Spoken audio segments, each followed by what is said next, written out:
اللہ تعالیٰ علیہ وسلم سے پوچھا گیا ہلکا عذاب کیا ہے؟ آپ فرماتے ہیں آگ کی جوتیاں پہنائی جائیں گی جس کی گرمی سے تانبے یا پیتل کی پتیلی میں کوئی پانی جیسا پکتا ہے ایسا اس کا بھیجا پک کر ابل رہا ہوگا، اور وہ یہ سمجھے گا کہ میں سب سے بڑے عذاب میں مبتلا ہوں۔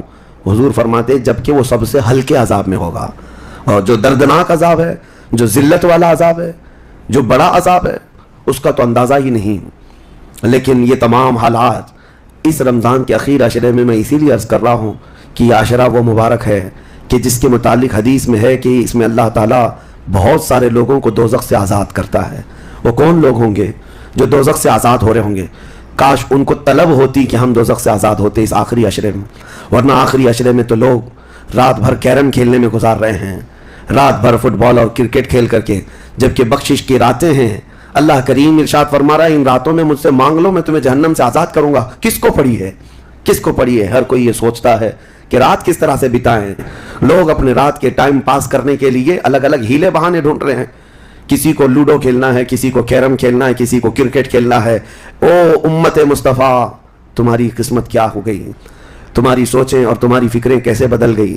زندگی تو کھیل کود میں گزری ہی ہے، کیا یہ آخری عشرہ بھی تم اسی طرح کھیل کود میں گزارو گے؟ وہ رحمان رب ذوالجلال جس کی ہیبت سے ملائکہ کانپ رہے ہیں، ملائکہ تمہاری طرف دیکھ کر کے رشک کرتے تھے، لیکن آج کیا ہو گیا تمہارے اوپر؟ آج بھی ملائکہ دیکھ رہے ہوں گے، اور اللہ کریم روزانہ پکار رہا ہے اس امت کو، لیکن یہ امت اس کی طرف توجہ نہیں کرنا چاہتی۔ کسی کو مانگنا نہیں ہے کہ مولا ہماری بخشش کر دے۔ تراویح میں بھی تو ایسے بھاگتے ہیں جیسے لگتا ہے کہ باہر ان کا سامان چھوٹ گیا ہے، ایسے فوراً مسجد سے بھاگ کر چلے جائیں۔ تمہیں 1 گھنٹہ اللہ کے گھر میں بھاری پڑ جاتا ہے، کوئی حافظ اگر 10 منٹ زیادہ کر دے تو اس کے اوپر بمباریاں ہو جاتی ہیں، لوگوں کو ایسا لگنے لگتا ہے جھلا دیا آج تو اس نے، کس کام میں؟ ارے میرے عزیزو، جو جنتی خواتین کا سجدہ پورا نہیں ہو پاتا، تیری راتیں کتنی چھوٹی ہو گئی کہ میرا پورا سجدہ نہیں ہو پاتا، اور تم یہاں پر رکعتوں کو گن گن کر کے بھاگنے کے فراق میں ہو۔ دنیا کے ہزاروں کام پڑے ہیں میرے عزیزو، لیکن کیا ہوگا اس دن جب قیامت کے دن فیصلہ سنا دیا جائے؟ اس دن سوائے اس کے کچھ نہیں کہو گے کہ اے اللہ ربنا اخرجنا نعمل صالحا، اے اللہ ہم کو یہاں سے نکال دے، ہم نیک کام کر کے آئیں گے۔ یہ قرآن میں ہے، دوزخی ہر ایک پکارے گا ربنا اخرجنا نعمل صالحا غیر الذی کنا نعمل، پہلے جیسے کرتے تھے ویسا نہیں کریں گے، ہم اچھا کام کر کے آئیں گے، ایک بار ہم کو نکال دے۔ رب تعالیٰ فرماتا ہے کلا، ہرگز نہیں، ہرگز نہیں۔ اللہ فرماتا ہے اب اس کے بعد کوئی موقع نہیں، اور جہنم کا دربان خود ان سے پوچھتا ہے الم یاتیکم نذیر، کیا تمہارے پاس کوئی ڈر سنانے والا آیا نہیں تھا؟ وہ کہیں گے قالوا بلا، ہاں آیا تو تھا، آیا تھا، ہم کو دوزخ کے متعلق بتایا تھا۔ فکذبنا وقلنا ما نزل اللہ من شیء، ہم نے تو جھٹلا دیا تھا، ہم نے تو کہہ دیا تھا کہ اللہ کی طرف سے کیا چیز آئی ہے۔ سورہ ملک پڑھو تبارک، اس میں بھی اللہ تعالیٰ نے فرمایا اذا القوا منہا، یعنی جب کبھی اس میں ڈالے جائیں گے تیز چنگھار سنیں گے اور ان کو تانے دیے جائیں گے جہنمیوں کو۔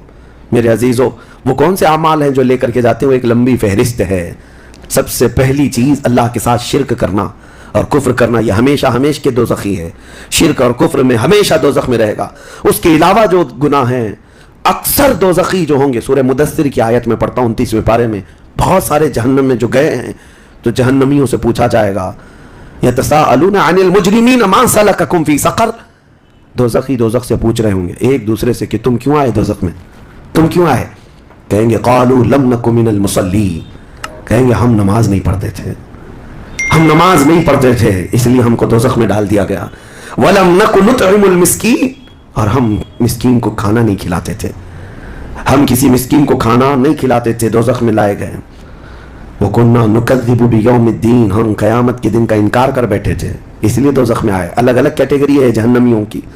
میرے عزیزوں، بات طویل ہے لیکن میں صرف اتنا احساس دلانا چاہتا ہوں، جب تمہارے پاس اتنا حسین موقع آ گیا، خاص کر دیا گیا کہ یہ عشرہ دوزخ سے آزادی کا عشرہ ہے، تو کیسے دوڑنا چاہیے، کیسے بھاگنا چاہیے طلب میں کہ اے مولا میرا یہ کمزور جسم گناہ آلود ضرور ہے، نفس امارہ کا شکار ضرور ہے، لیکن مولا تیری وحدانیت کا قائل ہے، تیری ربوبیت اور تیری عظمت کے پکار سے ہی میں زندہ رہا۔ آج مولا میری خطاؤں کو درگزر کر دے۔ ایک بار بھی اگر تم اس کے سامنے روئے تو جانتے ہوگا کیا، قیامت کے دن جب دوزخ کی آگ بھڑک کر کے امت مصطفیٰ کی طرف آ رہی ہوگی، میرے آقا فرماتے ہیں امتی دوڑ دوڑ کر کہہ رہے ہوں گے ہم نمازی تھے، کوئی کہہ رہا ہوگا ہم حاجی تھے, کوئی کہہ رہا ہوگا ہم خیرات کرنے والوں میں سے تھے. جہنم کی آگ رکتی نہیں ہے, تیز بڑھتی چلی جاتی ہے. جبرائیل امین علیہ السلام ایک پیالہ پانی کا لا کر حضور کی بارگاہ میں دیتے ہیں, عرض کرتے ہیں یا رسول اللہ یہ اس آگ پر آپ چھڑک دیجئے. نبی پاک صلی اللہ تعالیٰ علیہ وسلم اس پیالے پر جو پانی تھا اس سے آگ کے اوپر چھڑکتے ہیں تو آگ ٹھنڈی ہو جاتی ہے, کافی دور چلی جاتی ہے, امت بچ جاتی ہے.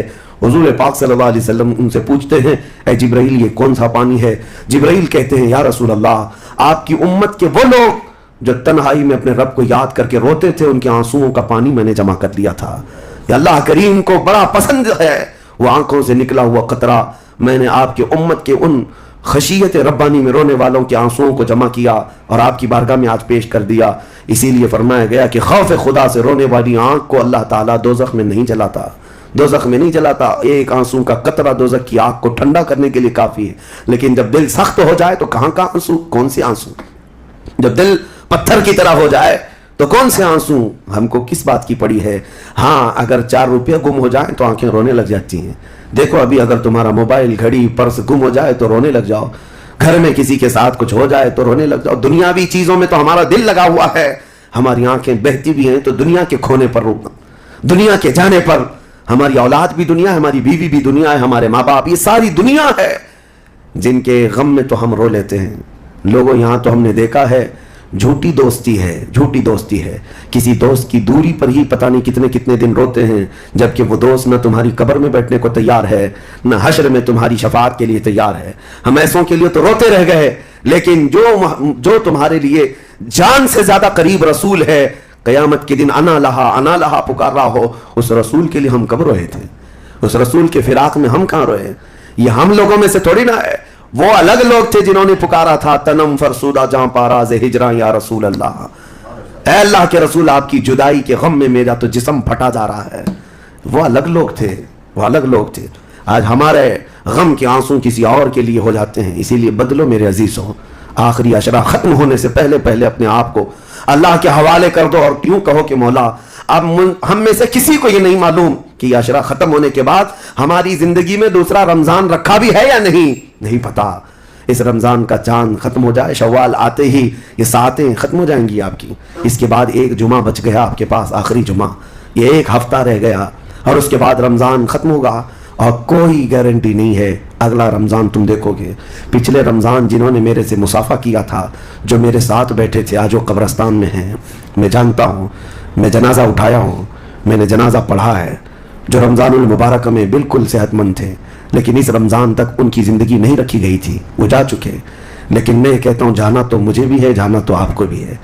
ہم میں سے یہ نہیں معلوم کہ آخری رمضان کو ہم قدر کے ساتھ گزاریں یا اسی طرح بے قدری میں گزارتے ہیں. میں بچوں سے کہتا ہوں یہ پلان کرنا, یہ منصوبے کرنا چھوڑ دو. آج کی رات کتنی گپیں لگائیں گے, آج کی رات کتنا کھیلیں گے, آج کی رات ٹائم کیسے بتائیں گے. میرے عزیز ہو, آج کی رات سوچو یہ کہ میرے مولا کو کیسے مناؤں گا. ہر رات یہ سوچو کہ میرے رب کو آج کیسے میں مناؤں. وہ کن الفاظ سے مانتا ہے, وہ کن باتوں سے رب تبارک و تعالیٰ خوش ہوتا ہے. اس تمنا اور اس فراق میں رہو. بہرحال اللہ کریم کی بارگاہ میں یہی دعا کرتا ہوں کہ مولا ہم اگرچہ تیری جنت میں جانے کے قابل نہیں, لیکن مولا تیری دوزخ کا عذاب سہنے کے بھی قابل نہیں. بس مولا بات اتنی سی ہے, تو اگر فضل کر دے تو ہم گنہگار بھی تیری جنت میں داخل ہو جائیں گے. الہی لست للفردوس اہلا ولا اقوى على نار الجحیم فاغفر ذنوبی بفضل جودک یا اللہ, فاغفر ذنوبی بفضل جودک یا اللہ. آج تک دل اور دماغ